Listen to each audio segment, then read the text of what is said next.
এই মুহূর্তে শেখ হাসিনার রায় নিয়ে চট্টগ্রামেও আনন্দ মিছিল বের হয়েছে, সেখানকার খবরাখবর আমরা জানবো। জানাতে আমাদের সাথে যুক্ত হচ্ছেন সহকর্মী প্রণবেশ চক্রবর্তী। প্রণবেশ, কারা মূলত করছেন এই আনন্দ মিছিল এবং আর কি কি কর্মসূচি তাদের রয়েছে সে সম্পর্কে নতুন কোনো তথ্য থাকলে আমাদের জানাবেন।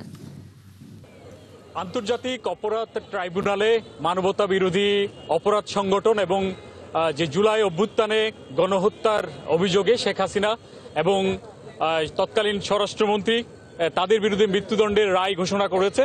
তো এখানে আমি বিপ্লব উদ্যানে আছি। এটি জুলাই অভ্যুত্থানের একটা সূতিকাগার বলা যায়। এখান থেকে অনেক আন্দোলন সংগ্রাম পরিচালিত হয়েছে এই স্থান থেকে। তো এই রায় ঘোষণার পরেই এখানে যারা এনসিপি সহ ছাত্র জনতার একটি অংশ এখানে আনন্দ উদযাপন করার জন্য আসেন, মিষ্টি বিতরণ করেন। এখান থেকে একটা মিছিলও বের হয়েছিল, মিছিলটি শেষ হয়েছে। এখানে যারা আছেন ছাত্র জনতার পক্ষ থেকে আমরা তাদের একটু মতামত জানতে চাইবো। যারা নিহত আহত হয়েছেন তাদের স্বজনরাও আছেন। আপনি যদি একটু সংক্ষেপে বলতেন এই রায়টাকে, আপনারা রায়টা ঘোষণার পর আপনাদের অনুভূতির কথা যদি জানাতেন। ধন্যবাদ আপনাকে। রায়টা ঘোষণার পর আমাদের অনুভূতি আপনারা দেখতে পেয়েছেন। তারপর আমি বলি, আমরা প্রাথমিকভাবে খুব আনন্দ উল্লাস করেছি, আমরা এটাকে এনজয় করেছি। প্রাথমিকভাবে করার কারণ হচ্ছে এখন পর্যন্ত শুধুমাত্র রায় ঘোষণা হয়েছে, কিন্তু তার ফাঁসি কার্যকর এখন পর্যন্ত হয়নি।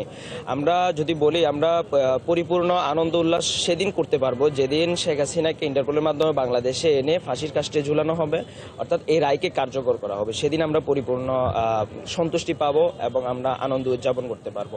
আজকে কিন্তু আমরা এটাকে খুব উদযাপন করেছি, আমরা মিষ্টি বিতরণ করেছি, এখানে আমরা আনন্দ মিছিল করেছি, এমনকি আমরা শুকরানা সেজদাও দিয়েছি, আপনারা দেখেছেন এখানে সবাই মিলে।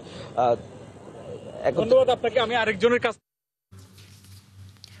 প্রণবেশ, ধন্যবাদ যুক্ত হওয়ার জন্য। দর্শক, শেখ হাসিনার রায়ের পর চট্টগ্রামে যে আনন্দ মিছিল চলছে সেখান থেকে সে সম্পর্কে জানাচ্ছিলেন সহকর্মী প্রণবেশ চক্রবর্তী।